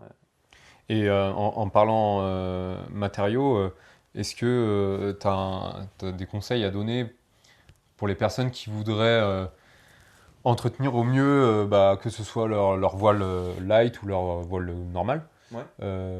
Est-ce que tu as des points précis à nous donner pour Ouais. l'entretien de tous les jours, tu vois? Je pense que tout le monde n'a pas forcément les réflexes et je trouve que c'est quand même important de prendre soin de son matos parce que tu te mets quand même ta vie dessous. Et du coup, moi, j'essaie de faire gaffe à mon matos. Est-ce que tu as même pour moi, je serais preneur de petits tips. Je pense que, premièrement, avec l'arrivée des deux lignes sur des catégories plus péjoratives, mais mainstream, eh ben, on n'a pas l'éducation derrière des de la deux lignes. Comment ça? C'est-à-dire qu'un pilote qui arrive à la compétition, voilà, il a son Enzo, etc. Il ne va pas faire des gros 3-6 avec son Enzo, des maxi wing. En fait, il est vachement dans le respect de la machine, c'est une Formule 1. Mais du coup, tu amènes les mêmes conceptions sur des C. Et les mecs en C, moi le premier, j'avais envie de faire un maxi waga, d'aller faire des trucs. Et tu vois, de prendre enfin vraiment, le matos, il prend cher, quoi. Sauf que ça reste une deux lignes. Quand il y a les suspentes qui pètent, tout de suite l'équilibre il perd très rapidement en efficacité. Très rapidement, on a une voile qui commence à être incontrôlable, qu'on avait moins sur des problèmes en trois lignes. Si tu pétais un C extérieur, tu vas survivre. Donc pour moi, c'est important quand même de surveiller le suspentage, vraiment sur les voiles, quand même pas trop laisser ça au hasard, un peu suivre ça de près quand même. Et après, d'un point de vue des matériaux, ce qu'il faut faire, pas faire, j'ai lancé une étude là-dessus, justement, j'ai fait ça en projet de DE, sur comment vieillissent les tissus par rapport à l'abrasion. Et forcément, ce qui est totalement logique, c'est le grammage d'un tissu, entre un 42 grammes et un 25 grammes, l'induction qui est dessus, c'est proportionnel. Donc forcément, un tissu qui a un grammage plus léger, il va proportionnellement beaucoup plus se s'user qu'un 42 grammes. Donc faire vraiment attention finalement à là où vous allez voler, là où vous habitez, pour adapter. Peut-être que les voiles light, c'est bien dans les Alpes du Nord, c'est peut-être pas bien partout, quoi. Et dans le stockage, quand même bien faire gaffe, vraiment gaffe à l'humidité. J'ai vu beaucoup de voiles pourrir qui avaient 30 heures, qui ont été pliées humides. On les a ressorties 6 mois après, elles étaient mortes. Parce que vraiment, on a de la bactérie qui se développe à l'intérieur. Et dans le kite, moi j'ai pas mal de vécu avec les voiles mouillées du coup. Oui, Et dans le kite, je me suis rendu compte, c'est que l'eau douce, ça fait pourrir les voiles, mais l'eau salée, c'est antibactérien et ça va beaucoup mieux. Et les problèmes qu'on a aussi maintenant avec l'eau, c'est que ça fait rétrécir parfois les pipes, c'est-à-dire que là où sont nos joncs, en fait, ça fait rétrécir la voilure de manière différente aux joncs. Et du coup, on va avoir après des comportements bizarres, une voile qui ferme ou une voile trop molle, voilà, plein de choses. J'ai vu, en parlant de ça, des fois où tu peux couper à l'endroit du jonc pour redonner un peu d'air là. Enfin, je sais pas. Ouais, c'est fou, c'est que ça devient comme dans le deltaplane où on réglait les lattes ou Ouais. la planche à voile. Et en fait, C'est Mathilde qui a eu ce problème-là sur les dernières compètes et j'ai vu ça en mode, tiens, elle mettait juste, tiens, il y avait Luc Armand qui lui refaisait un petit truc parce qu'elle la prenait sur la tronche toutes les 5 minutes. C'est hyper compliqué en fait d'arriver à choisir la dimension des joncs. Quand tu as des joncs qui sont trop tendus, tu vas le voir visuellement. En fait, tu peux voir que ça, tu peux le faire, vous pouvez le faire en perso, prenez en photo l'état de surface de vos joncs. Vous allez dire quand c'est tout vaguelette, c'est que les joncs ils sont trop tendus par exemple. Donc ça contraint un peu le tissu. Un jonc trop tendu aussi, sur une voile aussi exigeante que ça va faire une voile qui va être plus incisive, qui va être un peu plus de mordant, un peu plus d'attaque, parce que le profil, on sent qu'il est contraint.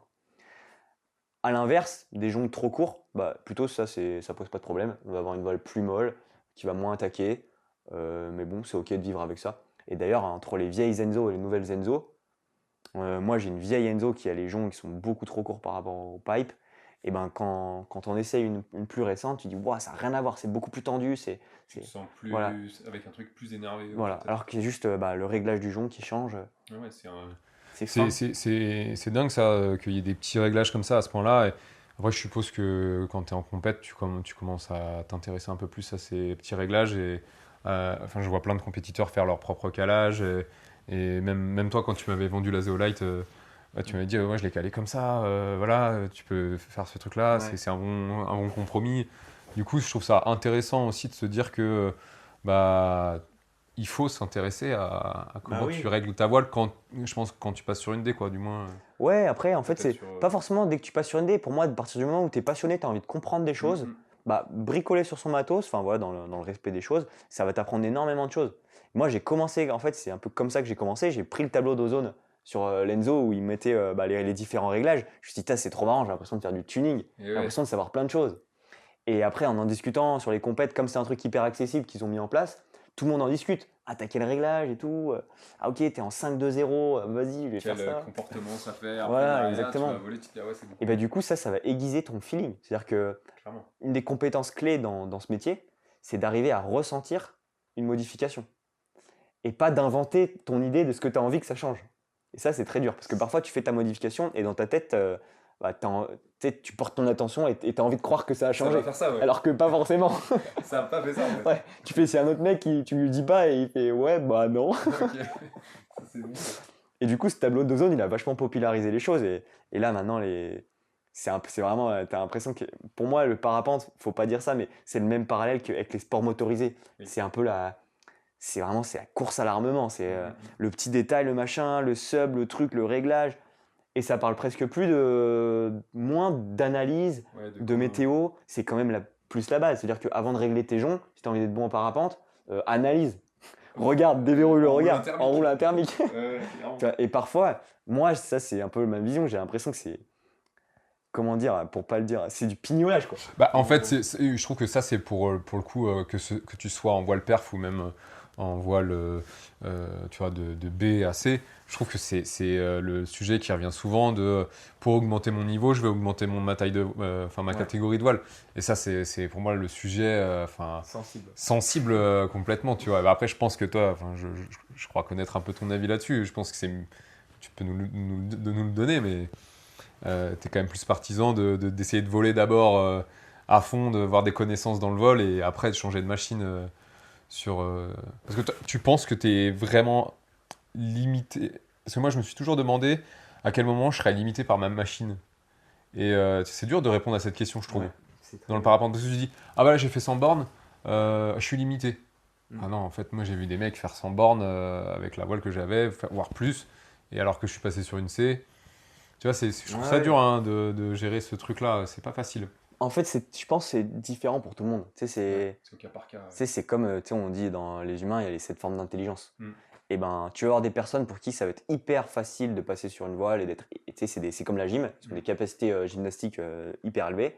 Par contre, en analyse, ils seront toujours un peu nuls, mais peu importe la voile qu'ils ont. Et à l'inverse, tu as des gens finalement où ils vont être tellement stressés par une voile qui peut fermer, où ça va tellement cannibaliser leur vol, ils seraient vraiment mieux à avoir une voile plus confortable et à pouvoir développer leur sens, quoi. Développer leur analyse, partir du thermique au bon moment, enrouler les bons thermiques, pas s'arrêter dans tous les thermiques. Voilà, et ça, pour pouvoir porter son attention là-dessus, eh ben, il faut que tu n'aies pas besoin de penser à ta voile, quoi. Ouais, tu penses que déjà, si en l'air, tu as peur de ta voile, déjà, Ah ouais, c'est mort, c'est que ça veut dire que tu n'es plus dans la catégorie. T'es pas dedans, t'es pas dedans. Bon, bah, ça- Et je pense que c'est vraiment important, ça c'est chaque vol, si on a envie d'être dans la performance, hein, partir avec un objectif. Tiens, aujourd'hui, je vais me concentrer sur ça. Je vais me concentrer, par exemple là, je vais finir tous les thermiques. Je vais me dire, bah tiens, aujourd'hui, voilà, moi mon objectif, ça va être de connaître la VZ moyenne qu'il y a dans la journée. Quel endroit où la couche de navigation où ça navigue le plus? Quel endroit à l'altitude à laquelle il ne faut pas descendre parce que ça va être trop compliqué de s'extraire pour rejoindre la zone où ça avance? Et ben ça, tu vois, le nombre de mecs que tu vois qui sont en D ou en C2 lignes et en fait ils sont pas plus bien placés au bon endroit. Ils le font pas parce qu'ils y pensent. ils comptent sur leur voile aussi. Voilà. Du coup, Après, tu peux plus, quoi. faut jamais des fois, les gens, ils ont vraiment la critique facile, je trouve. Et il faut dire que moi, perso, je kiffe d'aller voler en Enzo, d'aller faire un vol plaisir, juste parce que, même si j'ai pas le niveau de l'exploiter à 100%, juste parce que je me dis, bah, trop bien, le petit feeling, la glisse. Bah, c'est juste que c'est comme le gars qui a une Ferrari et qui habite à Oui. Clermont-Ferrand et qui fait, ouais, Ouais, c'est juste, c'est cool d'avoir une Ferrari. c'est ça. Ouais, le pipi pour le pilotage. Voilà, Pour le pour le tout pilotage, simplement. voilà, pour développer, c'est de la gym, comme on dit. Mais comme tu dis, comme tu as dit au début, faut apprendre à se connaître aussi. Et si tu sais que t'as pas le niveau de l'exploiter à 100%, bah tu te mets pas dans les conditions dantesques avec cette voile-là. Et Carrément. c'est pareil pour tout le monde, quoi. Carrément. Ok, c'est hyper intéressant ça Ouais. sur les voiles. En tout cas, je pense, chacun doit se faire son propre raisonnement. Attention parfois aux idées communes. Il y a vite des clans, des choses, ça doit être comme ça, des idées reçues. Faites-vous votre vision des choses. En On prenant est un peu tous différents. partout. Voilà, prenez les idées. Et ce qui est important, c'est un peu nous, ce qu'on voit, qu'on a vu à l'ENSA, c'est le biais de confirmation. C'est-à-dire que on va naturellement vers les gens qui ont le même avis que nous. Mm. Du coup, bah, pareil, en politique, on a l'impression que tout le monde pense comme nous, mais c'est faux. Bah, l'intelligence, pour moi, ce serait de se dire, ok, bah ça, visiblement, ça a l'air d'être bien dans cette situation, ça a l'air d'être bien dans cette situation. Moi, maintenant que je vois tout, comment je me positionne, sans me faire influencer par mes potes, et comment je me positionne là-dessus, quelle voile je choisis. Et voilà, même si on m'a dit, il faut faire 15 cives avant de faire ça, voilà. Ouais, faire un medley de tout. Voilà, se faire un peu ça, Et sa propre, son propre, sa matrice de valeur, un peu de... son propre opinion. Ouais, Pour exactement. soi, quoi. Voilà. Ok, hyper intéressant. Est-ce que tu avais d'autres sujets, toi, ou que tu aurais voulu aborder dans ce podcast on a fait le tour quand même pas mal des voiles. On Je a... pense, peut-être un truc qui est intéressant, c'est juste de rappeler aux gens que les voiles de parapente, ils peuvent être parfois un peu fixés sur un petit défaut, un petit truc visuel qu'ils voient. Il faut se rappeler que c'est fabriqué par des humains, que c'est extrêmement compliqué et j'invite tout le monde à prendre une machine à coudre et essayer d'assembler deux tissus qui font 25 grammes au mètre carré, qui sont siliconés et qui glissent à mort et d'avoir une précision sur une voile où il y a 100 caissons et voilà, et se rendre compte de la difficulté de produire ça, le savoir-faire qui est aujourd'hui quand même 95% en Asie, qui existe, et de la technicité qu'il y a dans ces machines, quoi. C'est quand même assez fou Euh, ce qu'ils arrivent à sortir. Voilà, des fois on me dit ouais, fabriquer des parapentes en France, je dis bah les Français ils n'ont pas pas la même motive hein, pour bosser. Hein. Et puis Ouais, puis ils ont, en Asie, ils ont déjà le savoir-faire Bah oui. qui est là depuis un petit moment Ouais, sur ça. Et moi, j'ai déjà vu un peu comment ils bossaient et ça, enfin, en vidéo. Hein. Mais c'est assez dingue. Hein. c'est hallucinant. C'est assez dingue. Ok. Donc voilà, Bien se rappeler de ça. ouais, bien se rappeler de ça, ouais. Et puis de savoir que ça vient parfois d'endroits où la mondialisation, où on a tellement de chance, on vit dans un monde de privilégiés. C'est pas ça la vraie vie. Mm. Et quand tu débarques dans une usine de parapente, moi, ça m'a mis une grosse claque. Hein. Je me suis dit, mais en fait, je vis dans un monde, mais qui n'est pas le vrai monde. Mm. Avec des plaisirs perso, tout le monde est égoïste. Mm. Et là, je me dis, bah, eux, c'est la vraie vie, quoi. C'est juste l'objectif, ils n'ont pas de projet, c'est juste nourrir ses enfants, avancer dans la vie. Et ça t'ouvre énormément l'esprit. Il faut se dire, ouais, faut pas trop se prendre la tête avec le parapente, quoi. Ouais. Voilà. Parfois, j'ai l'impression que dans les conversations des gens, le parapente, ça prend tellement de place Que ça en devient qu'on malsain. voilà, on en oublie la vie normale, en fait. Mm. Vraiment. Et ça, c'est hyper important. Ok. La vie normale. Et puis avoir l'équilibre. Ouais, l'équilibre. Pas que le parapente. Pas que le parapente. Et en fait, je pense que finalement, si dans la vie, à mon avis, il y a des phases. Je pense que tu as une phase de 10 ans de parapente, après tu fais autre chose. Mais ça t'apporte énormément de choses. Je discutais avec Nico Plein, il me dit, mais en fait, moi, ça me fait un bien fou, quoi. Je découvre d'autres choses, je me mets à l'alpi, et moi, je lui dis, mais je suis trop d'accord, tu vois. Carrément. Ouais, C'est- je suis un peu dans Voilà. ce mood-là aussi. On n'a pas trop parlé de ça, mais est-ce que toi, tu as eu des gros vracs ou des gros accidents enfin, que tu pourrais nous raconter si tu as envie. Hein. Mais Ouais. j'avoue que je t'ai jamais connu blessé, donc je sais pas. Mais si juste t'as un vrac, un truc à nous raconter pour donner un Bah, j'ai eu plusieurs vracs, je peux en raconter un peu le top 3, quoi. peu. Allez. Je dirais le premier, c'était ma première vraie frayeur. Je venais de commencer le parapente et je décollais du Sénépi, c'est un sommet au-dessus du Mont Ténard. Je voulais faire du kite, après décoller en parapente, faire du kite. Et je m'étais dit, bah, j'ai une boussole, pas de problème, je suis le cap. Je sors, il y avait un petit nuage, je devais faire 100 mètres. Je me suis dit, pas de problème, je décolle, enfin, c'est bon, je suis le cap, quoi. Et en fait, j'avais acheté une boussole Géonaute à Decathlon, toute plate, et j'ai pris la boussole, j'ai décollé, et là, je l'ai scotché sur le cockpit de la Strike. Et au moment où je l'ai scotché, il a fait Vouh, le compas. Parce qu'en fait, il faut un, stop, là, quoi. voilà, il faut un niveau, il faut un compas d'aviation, quoi, avec beaucoup de volume. Et là, je me suis dit ouf. Et donc, je me suis mis à tourner dans le nuage, rester dedans un moment, parce qu'en plus, il y avait un petit peu de convection, et vraiment très désagréable. Et puis, avoir passé des arbres ou de la falaise très très proche, et à me dire putain, là, ok, là, je vais impacter. Ah non, j'ai pas impacté. Ah, j'ai impacté. Ah non, je vais pas impacter. Et c'est horrible. Pendant, je sais pas, pendant 5 minutes. Enfin, moi, j'ai vécu ça 5 minutes, peut-être ça a duré 3 minutes, mais horrible. Et là, je me suis dit, waouh, ok, faut pas voler dans les nuages. Never. On arrête ça. Never. Et ça, après, premier vol où je venais de prendre une END, mais je pense que j'ai point de niveau en analyse. Et je me mets direct sous le vent du Néron, de la brise, à 14 heures de la raccroche au Néron. Et tu vois, Ouais, le classique, quoi. le classico-classique. Et du coup, ben, direct, ça ferme. Mauvais réflexe, je surcontre. Du coup, ben, la voile part en décrochage. Et je me vois descendre le long du Néron, vraiment en décro. Et là, la voile revole, re-abatté oblique. Ça finit par sortir. Mais à chaque tour, je me dis, putain, je suis vraiment proche du relief. Et je me suis dit dans ma tête, putain, j'ai pas été fier de moi, j'aurais dû vraiment faire secours. Et je me suis dit, je veux me battre, je veux me battre. Parce qu'à partir du moment où tu fais secours, tu dis, bah, ok, bah maintenant je suis dans un incident, c'est 100% sûr. Alors que quand tu te bats, tu dis, je peux arriver à sortir. Et ça va revenir. Sauf que les conséquences, tu joues avec le feu. Et enfin, maintenant, quand je me vois ça, maintenant, je me dis, avec le recul, le monitorat aussi, je pense, bah, j'aurais fait secours beaucoup plus spontanément. Voilà. Et surtout, le placement, il n'aurait pas été différent. Donc, les placements. Et le dernier truc, je pense, c'est en accro, j'ai voulu progresser trop vite. Et j'ai voulu sauter les étapes pour faire les infinites. Alors on m'a dit, il faut faire des rythmiques, il faut pas prendre les rythmiques à Saint-Hilaire, le box est trop petit. Mais bon, tu sais, t'es dans l'adrénaline, t'en fais qu'à ta tête. Et du coup, je me suis dit, bah, je vais faire des entrées en un coup. Et puis, ça marchait pas trop mal. Et puis, à un moment donné, ben, j'ai rythmé au mauvais moment, la voile qui m'est remontée dans la gueule. Moi, je suis resté un peu coincé dans le suspentage. J'ai réussi à sortir de la voile, à tirer mon rogalot. Et là, je me suis dit, bon, j'ai vraiment eu de la chance, quoi. Ça s'est super bien passé. Mais je me suis dit, bon, voilà, le parapente, ça pardonne pas. La vie, elle peut vite basculer. Et bon, je dis pas qu'il faut pas faire d'accro parce que quand c'est dans un cadre bien et tout, ça se passe souvent bien. Mais prenez conscience. Mais je me dis, franchement, c'est ok quand on prend un risque. Pour moi, c'est ok à partir du moment où on a conscience du risque qu'on prend.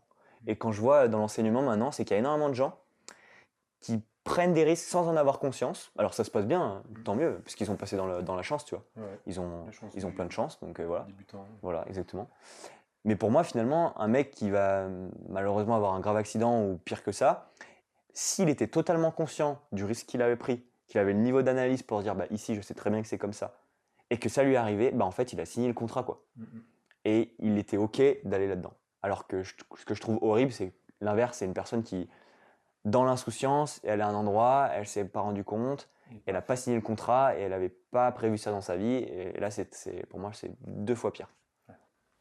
Ouais, c'est comme les gars je fais le parallèle un peu avec mon sport, la wingsuit, qui se rapprochent du sol. Nous, la plupart des gars, c'est des mecs au final qui te disaient ouvertement, on signe un contrat, demain on est mort, quoi.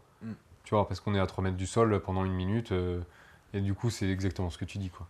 Et ouais, c'est sûr que c'est plus facile à accepter quand c'est un mec qui avait dit je le signe, que quand tu l'as pas signé et que tu fais une erreur comme ça. Ouais, derrière, c'est pas pareil pour les autres et tout. Ouais, ok, hyper intéressant aussi ça. Et du coup là, bah, on a parlé vachement boulot et on sent que tu travailles en tant que moniteur, tu travailles en tant qu'ingénieur.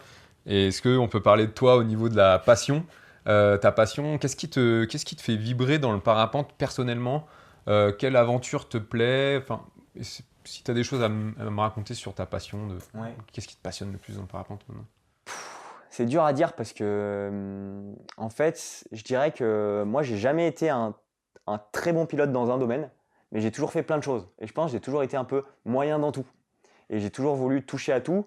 Et j'ai été autant fan d'essayer d'aller faire de la distance, d'aller faire des points, de traverser un massif, que d'aller faire un peu de vol bivouac, que de me dire, allez, l'année dernière, je me suis dit, bah, objectif, j'aimerais bien apprendre à faire des infinites en accro, alors que je ne faisais pas d'accro.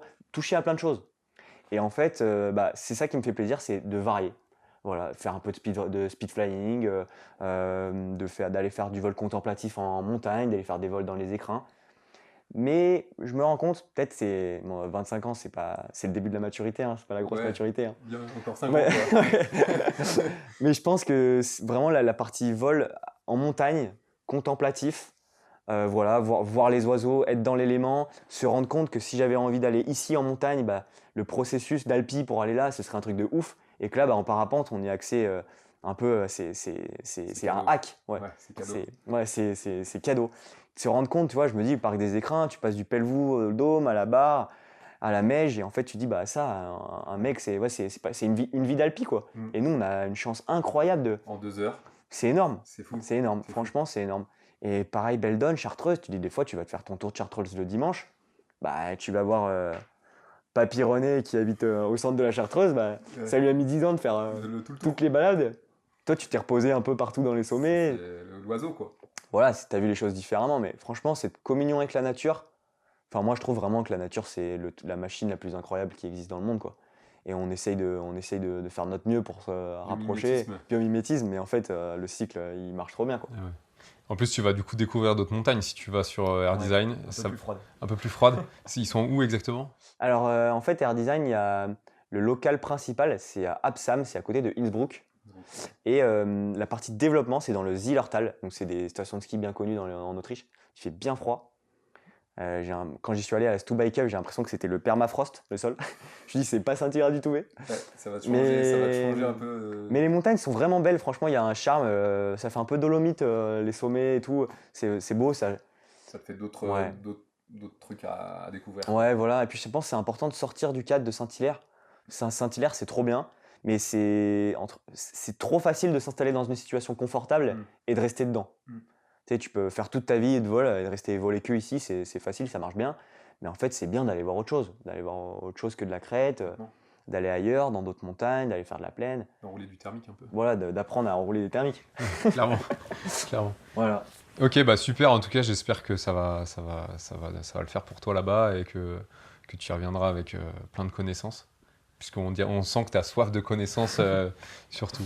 Est-ce que tu as, enfin pour conclure, est-ce que tu as quelque chose un petit message à passer sur toi, tes retours d'expérience, même si tu veux nous reparler un peu des voiles, si tu veux nous reparler de. Là, tu parlais du choix de voile, c'était trop cool pour. Enfin voilà, est-ce que tu as un petit message à passer ou même pour pour le côté mental, pour quelque chose comme ça Bah, pour nos parapentistes débutants jusqu'à l'ancien qui. Ce que je pense, c'est que si vous commencez à mettre les doigts dans le parapente et à vous faire bouffer la main, bouffer le bras plutôt, vous allez vous rendre compte que c'est vraiment un cercle sans fin. On peut y passer une vie. Et surtout, ça permet d'apprendre à se connaître, je trouve énormément, de travailler sur soi. Et c'est des compétences qui sont transposent dans la vie professionnelle. Des attitudes face à des instants, des prises de risques, des choses comme ça, des situations qu'on a bien gérées ou mal gérées, qui vont nous faire nous remettre en question et énormément apprendre sur nous-mêmes. Pour moi, le parapente, c'est une deuxième école, quoi. Il y a l'école et puis là, le parapente, c'est ma deuxième école. Ça m'a appris énormément à me construire, même dans la manière dont je vais parler aux gens, les écouter, à quoi je vais faire attention. Voilà, le parapente, c'est prendre de l'info. L'école de la vie. Ouais, c'est une des écoles de la vie. Je me dis, c'est prendre des infos, analyser, voilà, développer un peu du kinesthésique, de l'agilité. Ouais, énormément de choses. Donc je pense, voilà, c'est trop bien le parapente, ça va vous apprendre à vous connaître. Mais allez-y mollo, grillez pas les étapes pour que ça reste un loisir longtemps. Ouais, le plus longtemps possible. Le plus longtemps possible. Ok, super. Bah, merci beaucoup Hugo, en tout cas, pour cette petite entrevue. Je te remercie beaucoup et puis plein de bonnes choses à Innsbruck. Merci, Julien. À plus.